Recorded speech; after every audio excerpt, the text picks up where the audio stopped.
जाने, ज्यादातर तो इस बात पे बात करें कि हमारे देश में जो खजाना था वो कहाँ गया, क्यों गया, और जिन लोगों पे, जिनकी सत्ता में हमारे अपने खजाने का, जिससे हमारे देश का विकास होता है, उस खजाने का दुरुपयोग कहाँ।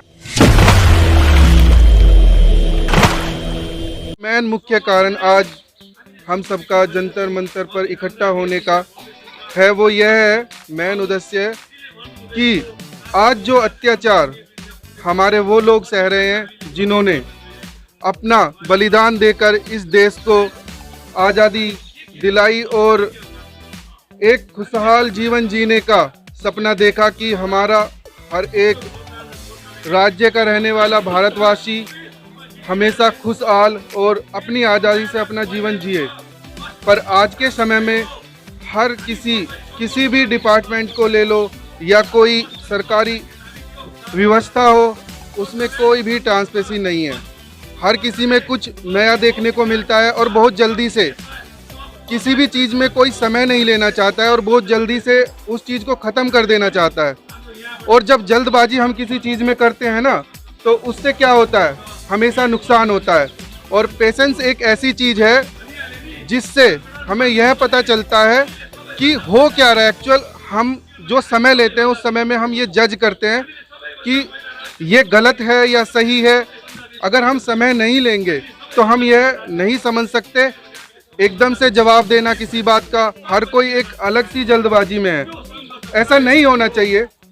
और मैं हर उस भारतवासी, हर उस नागरिक से ये कहना चाहूँगा आज भारतीय चेतना पार्टी के इस प्लेटफॉर्म से कि वो अपना हक, अपना अधिकार जरूर समझे और ज़्यादा कुछ नहीं तो उन विषय को जरूर समझे जिनसे उनके जीवन पर और उनके परिवार पर असर पड़ता है। जैसे कि मैं बात करनी चाहूँगा, जो सबसे पहले जो हमारे देश में इतना सारा खजाना हमारे लोगों ने संघर्ष कर जमा किया, वो कहाँ गया। ये विषय ऐसा है जिस पे हमें बात करनी चाहिए। जब प्रत्येक नागरिक ये बात जानेगा तो उसको किसी प्लेटफॉर्म की ज़रूरत नहीं होगी। वो कहीं भी रह के पूरे देश में अपनी विचारधारा को एक दूसरे से जोड़ के एक ऐसा जन सैलाब कर सकता है, इकट्ठा कर सकता है, जो हर किसी सरकार की बात नहीं करता मैं, विदेशी ताकतों को भी हिला सकता है। क्योंकि जब हम धैर्य रखेंगे, हर बात को समझेंगे, और हमारा फर्ज है, हमें ध्यान देना चाहिए। हम हर बात से ऐसे नहीं हट सकते कि हम किसी भी बात को कह के ये सोचें कि यार ये तो बोल रहा है, इसको बोलने दो। क्योंकि गलत और सही की पहचान करनी बहुत ज़रूरी है। अगर 10 लोग गलत हैं, उनमें एक लोग भी सही है ना, अगर वो सही तरीके से अपनी बात को प्रस्तुत करेगा तो वो लोग ज़रूर समझेंगे। क्योंकि जिनको हमें समझाना है वो हमारे भाई हैं। शायद उनको कोई गुमराह कर रहा है, उनको किसी तरह का कोई लालच देके गलत राह पे लेके जा रहा है। तो आज के समय में ये बहुत ज़्यादा है कि किसी को कुछ बताना और किसी से कुछ कराना, मतलब कोई भी लालच देके बुरे काम कराना। तो आज मैं अपने उन भाइयों से ये बात कहना चाहता हूँ जो बोलना चाहते हैं, जो कहना चाहते हैं, अपने दिल में ये सोचकर छोड़ देते हैं कि मैं कोई विवाद में ना फंसूँ या मैं जेल ना चला जाऊँ या मेरे साथ कोई ऐसी स्थिति ना बसे। तो अगर आप ऐसा करते रहेंगे, एक दिन वो स्थिति आ जाएगी कि आप फिर दोबारा गुलामी की जंजीरों में जकड़ जाओगे। अगर आप लोग फिर से गुलाम होना चाहते हो तो आप आगे मत बढ़िए। अगर आप आज़ादी से जीवन जीना चाहते हो तो मैं किसी पार्टी या किसी व्यक्ति विशेष के लिए नहीं कह रहा हूँ, ये हर भारत के रहने वाले नागरिक का कर्तव्य है, उसका फर्ज है आज इस दौर में वो हर चीज़ को जाने। ज़्यादातर तो इस बात पे बात करें कि हमारे देश में जो खजाना था वो कहाँ गया, क्यों गया, और जिन लोगों पे, जिनकी सत्ता में हमारे अपने खजाने का, जिससे हमारे देश का विकास होता है, उस खजाने का दुरुपयोग कहाँ किया गया, तब तक हम इन सब बातों पे ध्यान नहीं देंगे।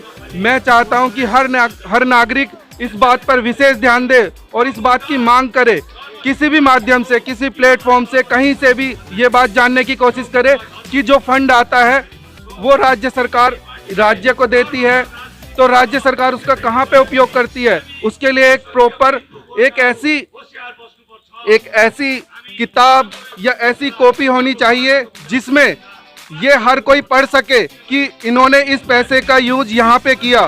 तो हमें किसी से कुछ कहने की जरूरत नहीं है, आपका विकास ऑटोमेटिकली होने लगेगा, क्योंकि आपको जानकारी होगी तो आप हर चीज़ समझ पाएंगे। किसी को कह देने से कुछ नहीं होता, हर चीज़ का एक विवेचना की जाती है, और जब हम विवेचना करते हैं ना तो हमें विवेचना में सब पता चल जाता है क्या गलत है क्या सही है। तो मेरे भाइयों प्लीज़ ज़्यादा कुछ नहीं तो कुछ लोग आगे बढ़िए और अपने उन भाइयों को समझाइए जो लोग ये बात नहीं समझ रहे हैं। आप कहीं से ना लेके आज हम जब एकत्रित हुए हैं तो इसमें हमारी बड़ी 4 मांगे ऐसी हैं जो विशेष गंभीर हैं, और इसमें जो सबसे ज़्यादा हमारा बजट प्रभावित हो रहा है उसमें सबसे बड़ा जो रोल है वो हमारी पेंशन योजना का है। पेंशन योजना में इतनी गफलत है, इतनी ज़्यादा वो है जो कि मैं आपको बता पाऊँगा, क्योंकि अगर विवेचना हम किसी चीज़ की करते हैं, पड़ताल करते हैं, तभी उसके बारे में पता चलता है। अन्यथा आप पड़ताल नहीं करते हैं, किसी से सुनकर उस बात को बोलते हैं तो शायद उसका वो उतना प्रभाव ना पड़े। तो मेरा आपसे यही कहना है कि आपका अधिकार है और आप इस चीज़ को समझे। मैं भी आपको समझाना चाहता हूँ।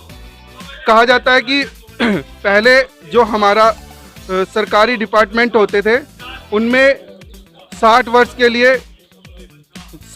लिए एक आदमी काम करता था, और 60 वर्ष पूर्ण होने के बाद उसको एक ऐसी राशि दी जाती थी जिससे वो अपना खुद का जो बुढ़ापे का उसका वो सहारा होता था, जिससे उसकी जीवन शैली वो बुजुर्ग होने के बाद किसी का मोहताज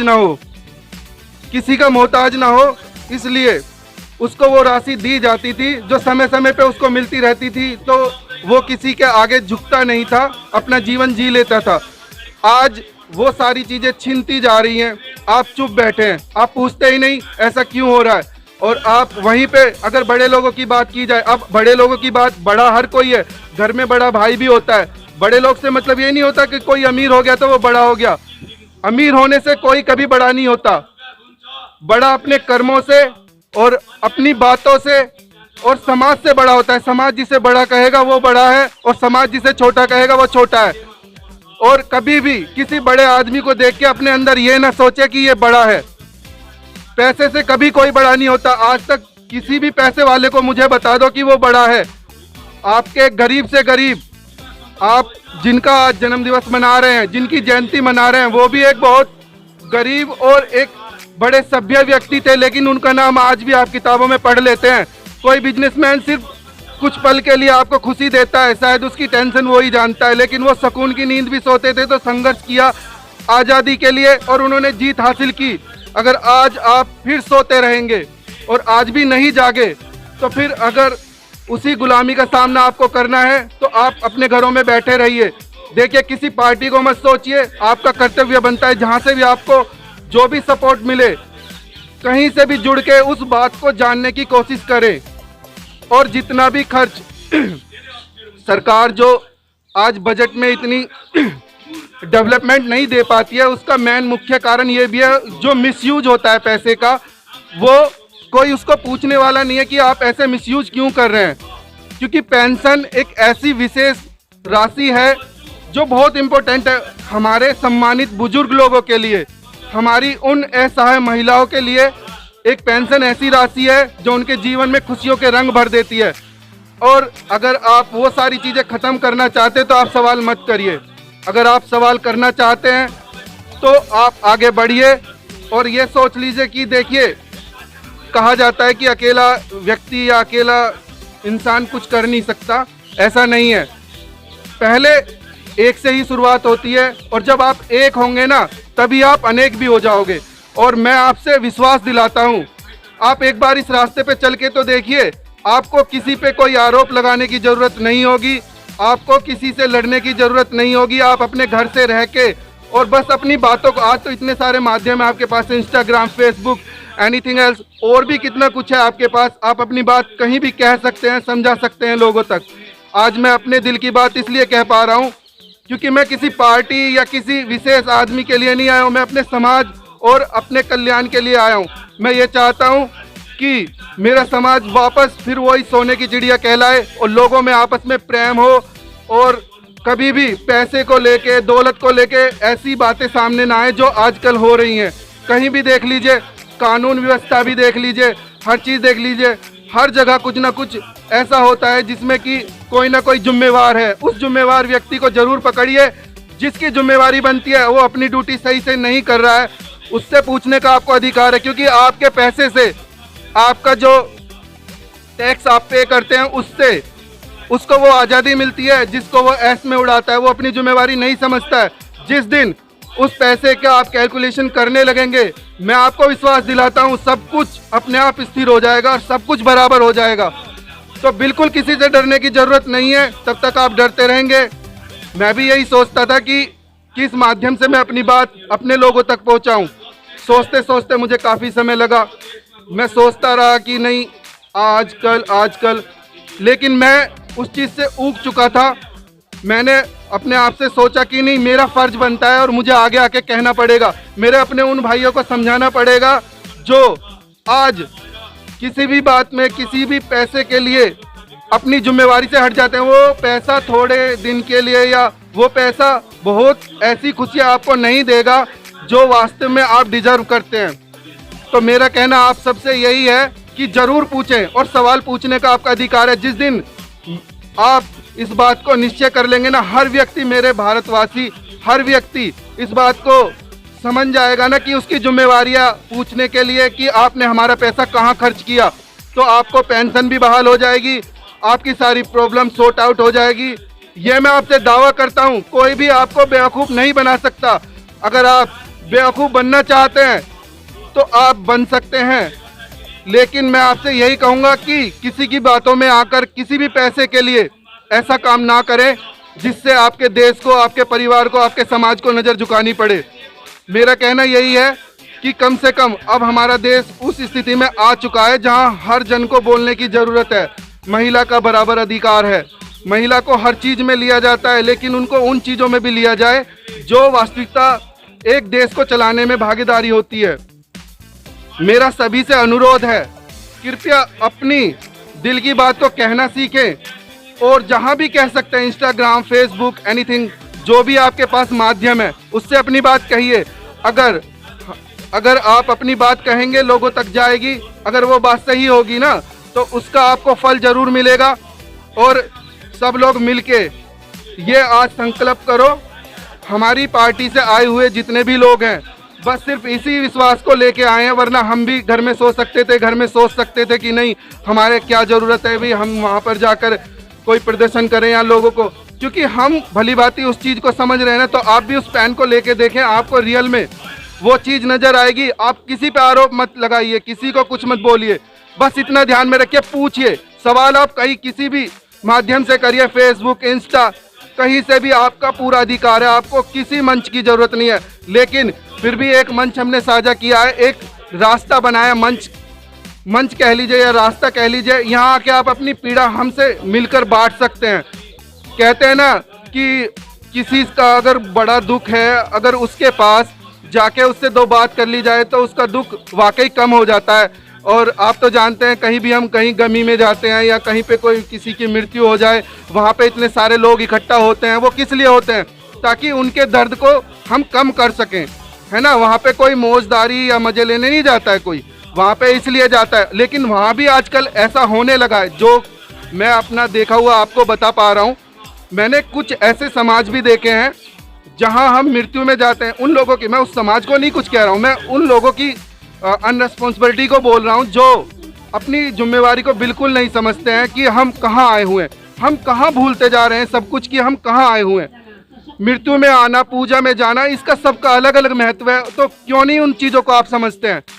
उन चीज़ों को समझिए ना। कॉलेज में जाना पढ़ने के लिए होता है, ऐश करने के लिए, दारू पीने, फलाने चीज़ों के लिए नहीं है।